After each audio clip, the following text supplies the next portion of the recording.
بسم اللہ الرحمن الرحیم۔ مسئلہ 21۔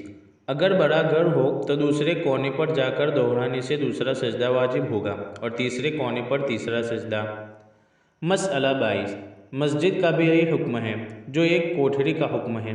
کوٹھری یعنی کمرہ، کہ اگر سجدہ کی آیت کئی دفعہ پڑھے تو ایک ہی سجدہ واجب ہے، چاہے ایک ہی جگہ بیٹھے بیٹھے دہرایا کرے یا مسجد میں ادھر ادھر ٹہل ٹہل کر پڑھے۔ ٹہل ٹہل کر یعنی چل پھر کر پڑھے۔ مسئلہ 23۔ اگر نماز میں سجدہ کی ایک ہی آیت کو کئی دفعہ پڑھے تب بھی ایک ہی سجدہ واجب ہے، چاہے سب دفعہ پڑھ کے آخر میں سجدہ کرے یا ایک دفعہ پڑھ کے سجدہ کر لیا پھر اسی رکعت یا دوسری رکعت میں وہی آیت پڑھے۔ مسئلہ 24۔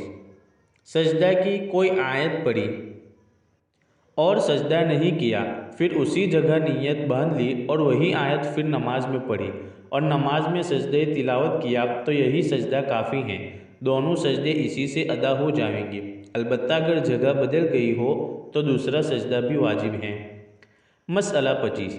اگر سجدہ کی آیت پڑھ کے سجدہ کر لیا تب اسی جگہ نماز کی نیت باندھ لی اور وہی آیت نماز میں دہرائی تو اب نماز میں پھر سجدہ کرے۔ مسئلہ 26۔ پڑھنے والی کی جگہ نہیں بدلی، ایک ہی جگہ بیٹھے بیٹھے ایک آیت کو بار بار پڑھتی رہی، لیکن سننے والے کی جگہ بدل گئی کہ پہلی دفعہ اور جگہ سنا تھا اور دوسری دفعہ اور جگہ، تیسری دفعہ تیسری جگہ، تو پڑھنے والی پر ایک ہی سجدہ واجب ہے اور سننے والی پر کئی سجدے واجب ہیں، جتنی دفعہ سنے اتنے ہی سجدے کرے۔ مسئلہ 27۔ اگر سننے والی کی جگہ نہیں بدلی بلکہ پڑھنے والی کی جگہ بدل گئی تو پڑھنے والی پر کئی سجدے واجب ہوں گے اور سننے والی پر ایک ہی سجدہ ہے۔ مسئلہ 28۔ ساری سورت پڑھنا اور سجدہ کی آیت کو چھوڑ دینا مکروہ اور منع ہے، فقط سجدے سے بچنے کے لیے وہ آیت نہ چھوڑے کہ اس میں سجدے سے گویا انکار ہے۔ مسئلہ 29۔